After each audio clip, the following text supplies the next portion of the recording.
Tilly the Mouse and Wonderful Friendship. Near a vast field, in a tiny burrow, there lived a family of mice, Daddy Mouse, Mummy Mouse, and their little mouse, Tilly. More than anything in the world, little Tilly loved to sit quietly on the carpet in the playroom, building tall towers out of Lego bricks.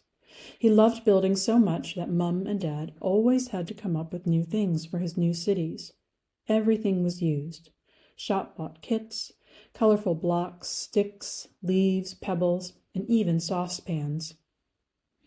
Tilly could build a marvelous house out of absolutely anything. Mum and Dad praised their son for his love for building and his beautiful towers. They liked that he could always entertain himself and was happy as he played. But there was one thing that troubled them. Tilly had no friends, not a single one. Of course, there were lots of young animals living nearby, but Tilly always kept his distance. Even when he and Mum went out to the playground with its sandpit and swings, he played alone, far from noisy games and cheerful laughter.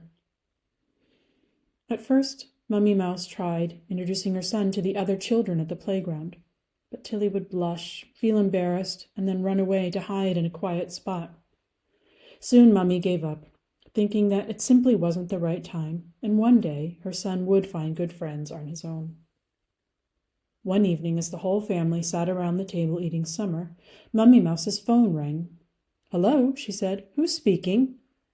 "Taya, hi. It's me, your old schoolmate, Mila."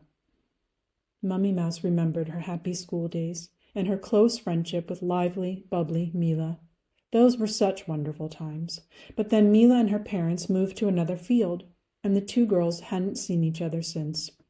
"How on earth did you find me?" asked Mummy Mouse, surprised. "I ran into our old classmate, Tom. Do you remember him? He'd come to our area for work. He told me where you lived and gave me your number," chirped cheerful Auntie Mila. "I'm so thrilled to have found you." "I am too." "Listen, I'll be passing through your way in 2 days. Would it be all right if my son Bonnie and I stayed at yours?"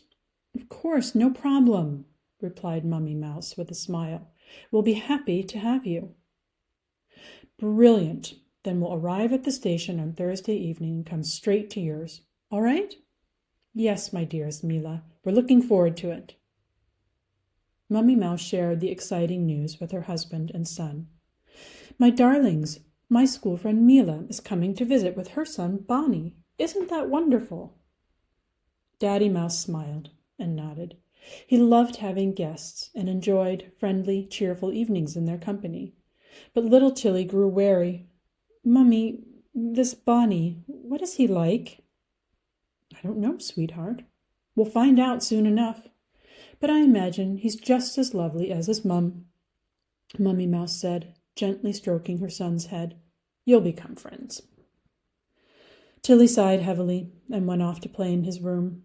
But deep down, he was curious about what this Bonnie was like. Maybe they could really become friends?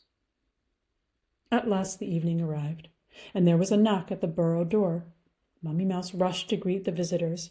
Standing at the doorstep were well-dressed Auntie Mila and a small mouse. Mummy Mouse and Auntie Mila hugged each other and exchanged joyful greetings.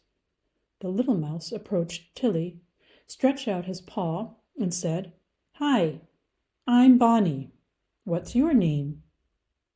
"Tilly," he squeaked quietly. He liked the little guest's confidence. "That's brilliant, Tilly. Let's be friends." "All right," Tilly nodded. "By the way, I bought you a present, a new building set. Here, look," Bonnie said, holding out a big, colorful box. "Hooray!" Tilly beamed. "Shall we build a tower?" "Definitely. Let's do it," said Bonnie. They spent the whole evening playing together in the playroom. The next morning, Bonnie suggested they go to the playground and play with the other children. Tilly agreed. It was fun having a new friend, and what if there could be more of them? Oh. And that's exactly what happened. The two friends, full of confidence, walked up to the other children on the playground, introduced themselves, and smiled warmly. They were welcome in every game, and even after Bonnie left, Tilly still had lots of wonderful new friends to play and have fun with.